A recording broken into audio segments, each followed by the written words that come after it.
Sa isang video na in-upload ni Sir Edito sa kanyang YouTube channel na Peking Bombay Vlog ay makikitang naglalakad si Sir Edito papunta sa bukid ni Nanay Lorna. Nagtanim si Nanay Lorna doon ng palay kaya pupuntahan ito ni Sir Edito dahil nung una ay pinuntahan din ni Nanay Lorna ang bukid ni Edito kaya ngayon naisipan niyang bumawi. Si Nanay Lorna naman ang tutulungan niya sa pagtanim ng palay. Ayon kay Sir Edito na sumama din si Ninita kay Nanay Lorna sa pagtanim. Nakarating na nga sila Sir Edito sa bahay ni Nanay Lorna kaso wala si Nanay. Nandoon pa sa baba kaya pinuntahan ito ni Sir Edito.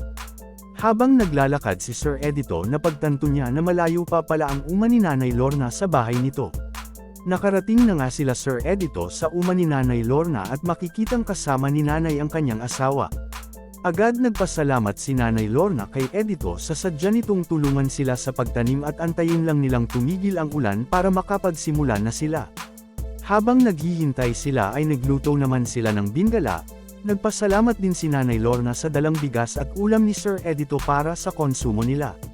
Dahil tanghali na at di pa tumigil ang ulan kumain na muna sila.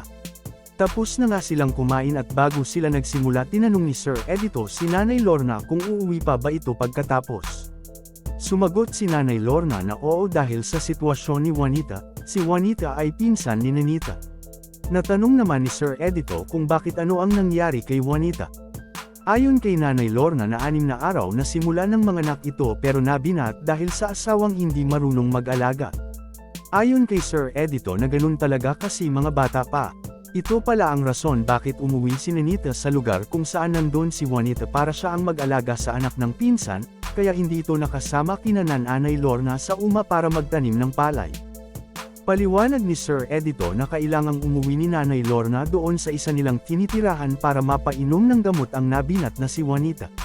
Dagdag ni Sir Edito na tamang-tama sama-sama na lang sila mamaya sa pagtawid sa ilog sa baba.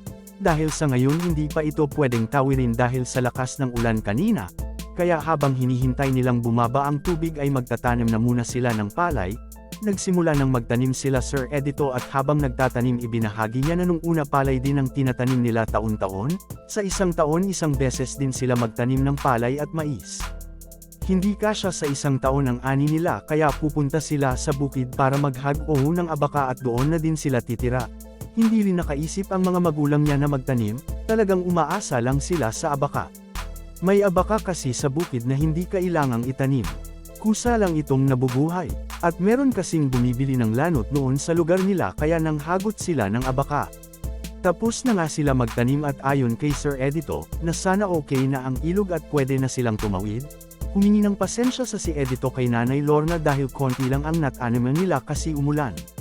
Matagal silang nakapagsimula, nasa gilid na nga ng ilog sila Sir Edito at makikitang sobrang lakas pa ng agos, may mga bata din sa kabila na hindi makatawid, inunahan na nga nito sa pagtawid at isa-isa niyang inasista ang mga kasama. Makikitang may daladala pang bata si Nanay Lorna, sa wakas ay nakatawid na silang lahat sa ilog, maririnig sa video na nag-iingay ang mga aso sa kabila na hindi nila nadala sa pagtawid.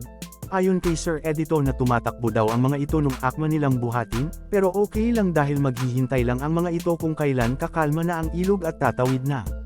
Dagdag ni Sir Edito na delikado pala ang lugar kasi may ilog at may dala pang bata si Nanay Lorna. Kung nagustuhan mo ang video na ito ay feel free sa pag-subscribe at hit the notification bell dahil kung papalarin man nakikita ang channel na ito ay pipili ako ng TV scholars na mabibigyan.